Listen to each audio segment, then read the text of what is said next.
بسم اللہ الرحمن الرحیم الحمد للہ رب العالمین والعاقبۃ للمتقین والصلاۃ والسلام علی سید الانبیاء والمرسلین۔ عزیز طلباء کرام، السلام علیکم ورحمۃ اللہ وبرکاتہ۔ کلاس 8 کل ہم نے چیپٹر شروع کیا تھا روزہ اور اس کی فضیلت۔ تو فرمایا کہ روزہ ارکان اسلام میں سے ایک اہم رکن ہے۔ آپ صلی اللہ علیہ وآلہ وسلم نے فرمایا کہ بنی الاسلام علی خمس، شہادت اللہ الہ الا اللہ و اشہد ان محمدًا عبدہ و رسولہ و اقام الصلاۃ و ایتاء الزکوٰۃ و صوم والحج او کما قال النبی صلی اللہ علیہ وآلہ وسلم۔ فرمایا کہ اسلام کی بنیاد 5 چیزوں پر اٹھائی گئی، اسلام کی عمارت 5 چیزوں پر اٹھائی گئی۔ ان میں سے پہلی چیز توحید و رسالت، پھر نماز، پھر زکوٰۃ، پھر روزے اور حج۔ تو روزہ جو ہے ارکان اسلام میں سے ایک اہم رکن ہے۔ قرآن و حدیث میں لفظ صوم یا استعمال ہوا ہے روزے کے لیے۔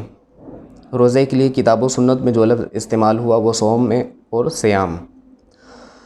صوم اور سیام کا جو لغت میں معنی ہے وہ ہے رک جانا، بچ جانا۔ اور شریعت کی اصطلاح میں روزے سے مراد وہ عبادت ہے جس میں ایک مسلمان طلوع فجر سے لے کے غروب آفتاب تک کھانے پینے اور اپنی جائز نفسانی خواہشات سے رک جاتا ہے، اس لیے اس عبادت کو صوم یعنی روزہ کہا جاتا ہے۔ اب اس پیراگراف میں ایک لفظ آیا عبادت۔ اب ایک لفظ عبادت ہے اور ایک لفظ عبودیت ہے۔ اس پہ اہل لغت نے تھوڑا سا فرق بیان کیا ہے، وہ آپ نے سمجھنا ہے۔ عبودیت کا معنی ہے کسی کے سامنے ذلت اور انکساری کو ظاہر کرنا۔ عبودیت کا معنی کسی کے سامنے ذلت کو اور انکساری کو، عاجزی کو ظاہر کرنا، یہ عبودیت ہے۔ مگر العبادہ جو لفظ ہے یعنی عبادت جو لفظ ہے، اس کا معنی ہے کہ انتہائی درجے کی ذلت اور انکساری ظاہر کرنا۔ تو انتہائی ذلت اور انکساری ظاہر کرنے پر لفظ جو ہے عبادت بولا جاتا ہے۔ اس سے ثابت ہوا کہ معنوی اعتبار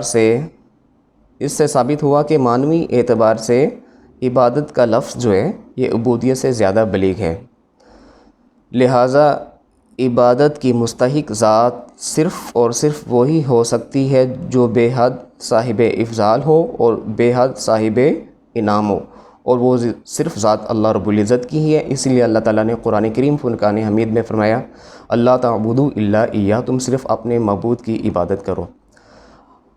عبادت کرنے والے کو عابد کہیں گے، اسی کی جمع عابدین آتی ہے۔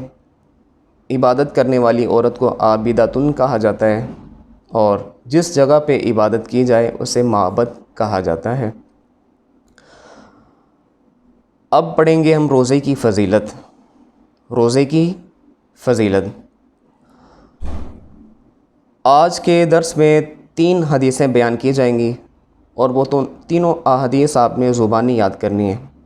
پہلی حدیث میں آپ صلی اللہ علیہ وسلم نے فرمایا جب رمضان داخل ہوتا ہے تو جنت کے دروازے کھول دیے جاتے ہیں اور جہنم کے دروازوں کو بند کر دیا جاتا ہے اور شیاطین کو جکڑ دیا جاتا ہے۔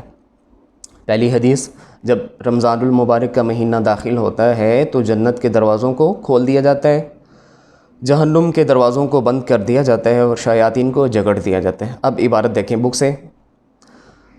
ترجمہ: جب رمضان داخل ہوتا ہے تو جنت کے دروازوں کو کھول دیا جاتا ہے، جنت کے دروازے کھول دیے جاتے ہیں اور جہنم کے دروازے بند کر دیے جاتے ہیں اور شیاطین کو جکڑ دیا جاتا ہے۔ یہ پہلی حدیث۔ دوسری حدیث میں آپ صلی اللہ علیہ وسلم نے فرمایا کہ حضرت آدم علیہ السلام کی اولاد میں سے جو بھی اس مہینے میں کوئی بھی نیکی کرتا ہے تو اس کی نیکی کا اجر 10 گنا سے لے کے 700 گنا تک جاتا ہے، سوائے روزے کے۔ چونکہ روزے کے بارے میں آپ صلی اللہ علیہ وسلم نے فرمایا کہ روزہ اللہ تعالیٰ کے لیے، اور اللہ تعالیٰ فرماتا ہے کہ اس کی جزا بھی میں خود ہی عطا فرماؤں گا۔ اب عبارت دیکھیں۔ رمضان المبارک کی سب سے بڑی فضیلت یہ ہے کہ اللہ رب العزت روزے دار کو بے حد اجر و ثواب عطا فرما دیتا ہے۔ ارشاد نبوی یعنی آپ صلی اللہ علیہ وسلم کا فرمان، ابن آدم یعنی آدم علیہ السلام کی اولاد جو بھی نیک عمل کرتی ہے اس کا اجر اللہ رب العزت کے ہاں 10 گنا سے لے کر 700 گنا تک چلا جاتا ہے۔ اور اللہ تعالیٰ فرماتے ہیں کہ سوائے روزے کے، چونکہ روزہ میرے لیے ہے اور میں ہی اس کا اجر عطا فرماؤں گا۔ یہ دوسری حدیث ہو گئی۔ پہلی حدیث میں آپ صلی اللہ علیہ وسلم نے فرمایا کہ جب رمضان کا مہینہ داخل ہوتا ہے تو جنت کے دروازوں کو کھول دیا جاتا ہے اور جہنم کے دروازوں کو بند کیا جاتا ہے، شیاطین کو جکڑ دیا جاتا ہے۔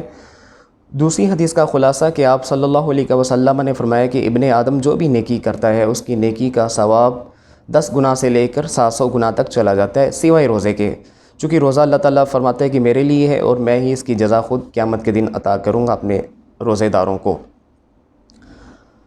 تیسری حدیث میں آپ صلی اللہ علیہ وسلم نے فرمایا روزہ افطار کروانے کی فضیلت میں، روزہ افطار کروانے کی فضیلت میں فرمایا کہ جو بھی کسی کا روزہ افطار کروائے گا اس کے سابقہ گناہ معاف کر دیے جائیں گے اور اس کو اتنا ہی ثواب عطا کیا جائے گا جتنا روزہ رکھنے والے کو عطا کیا جائے گا۔ اب عبارت دیکھیں، کسی روزہ دار کو افطاری کروانا بھی بے حد اجر و ثواب ہے۔